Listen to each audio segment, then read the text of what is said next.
Hello दोस्तों, तो कैसे हैं आप लोग। स्वागत है आपका मेरे चैनल फिजिक्स प्लस प्लस में। आज हम बात करेंगे एनर्जी रिलेटेड प्रॉब्लम्स के बारे में। पिछले वीडियो में हमने स्टार्ट किया था वर्क रिलेटेड प्रॉब्लम्स के बारे में, तो चलिए चलते हैं। बेसिकली एनर्जी दो टाइप की होती है बच्चों, एक तो होती है पोटेंशियल एनर्जी और दूसरी होती है काइनेटिक एनर्जी। पहले हम बात करते हैं पोटेंशियल एनर्जी के बारे में। अभी पोटेंशियल एनर्जी होती क्या है।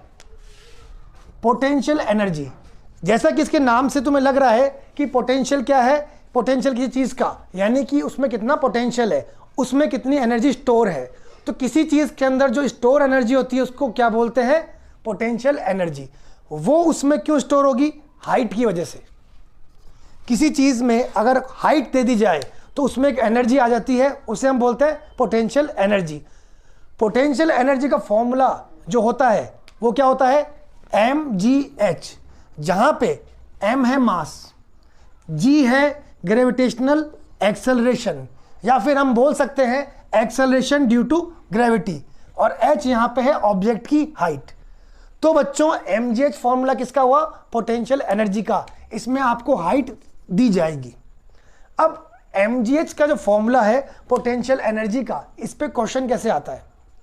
या तो कोई क्वेश्चन में आपको पूछ सकते हैं कि work done to bring m mass to the h height, किसी m मास के ऑब्जेक्ट को h हाइट तक ले जाने के लिए जो वर्क करना पड़ता है उसको हम बोलते हैं पोटेंशियल एनर्जी।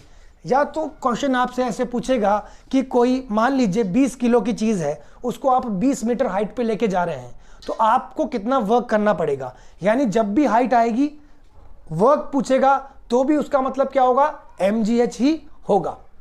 या दूसरी तरह से क्या पूछ सकता है वो, energy stored at height h, कि अगर कोई बिल्डिंग है उसकी h हाइट पर कोई ऑब्जेक्ट रखा हुआ है तो उस ऑब्जेक्ट में कितनी एनर्जी स्टोर है। दो तरह से पूछ सकता है, या तो वर्क नाम से पूछेगा या फिर वो ये पूछेगा कि किसी h हाइट पर जो ऑब्जेक्ट रखा है उस पर एनर्जी कितनी है। दोनों केस में हम लगाएंगे mgh। तो पहचानने का तरीका मैंने आपको बता दिया। इसके बाद हम करेंगे काइनेटिक एनर्जी सॉल्व। हाँ तो बच्चों अब हम करते हैं काइनेटिक एनर्जी पे न्यूमेरिकल। देखो बच्चों काइनेटिक एनर्जी क्या होती है, हाफ mv²। आपको पता है mgh तो था फॉर्मूला पोटेंशियल का, और हाफ mv² किसका है, काइनेटिक एनर्जी का। यहाँ पे काइनेटिक एनर्जी के अंदर भी हमने m मास लिया, मास तो वहाँ भी था और मास यहाँ भी है, बट डिफरेंस क्या है, वहाँ पे हाइट थी, यानी वहाँ पे ऑब्जेक्ट की हाइट गिवन थी, यहाँ पे ऑब्जेक्ट की स्पीड, या फिर हम कह सकते हैं कि वेलोसिटी गिवन है। तो अगर आपको न्यूमेरिकल में वेलोसिटी देंगे तो आपको क्या करना है, हाफ mv² करना है।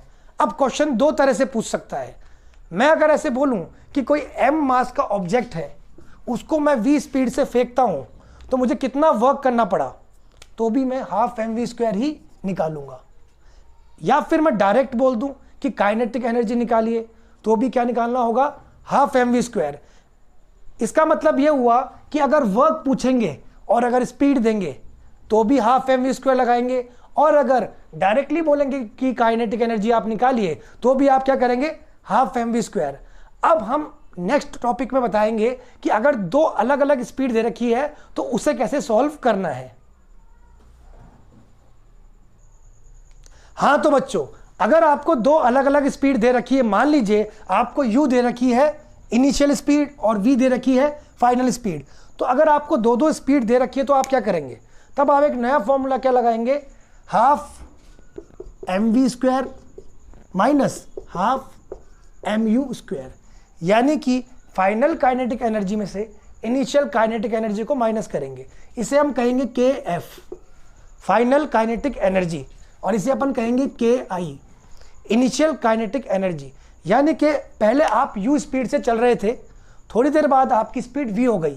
आप मान लीजिए कि आप एक कार में हैं और आपकी स्पीड 60 किलोमीटर पर आवर है और आपने एक्सेलेरेटर को दबाया, तो 60 किलोमीटर से आपकी स्पीड बन गई 120 किलोमीटर पर आवर। तो 60 तो क्या होगा बच्चों, u, और 120 क्या होगा बच्चों, v। तो अपन क्या करेंगे, दो काइनेटिक एनर्जी निकालेंगे, एक पहले वाली और एक बाद वाली, और दोनों को माइनस कर देंगे, और हमें क्या निकलेगा, वर्क। तो अगर क्वेश्चन पूछेंगे कि अगर किसी की स्पीड मान लीजिए ऑब्जेक्ट की u थी और कुछ टाइम बाद उसकी स्पीड चेंज होकर v हो गई, तो कितना वर्क करना पड़ा, तो उस वर्क को निकालने के लिए हम KF माइनस KI करेंगे, दोनों काइनेटिक एनर्जी को माइनस करेंगे। और अगर डायरेक्टली बोल दिया कि find difference between kinetic energy, तो भी यही होगा। होपफुली गाइज आपको ये कॉन्सेप्ट समझ में आया होगा। टाइम की कमी की वजह से हमें अभी न्यूमेरिकल यहाँ पे रोकने पड़ रहे हैं।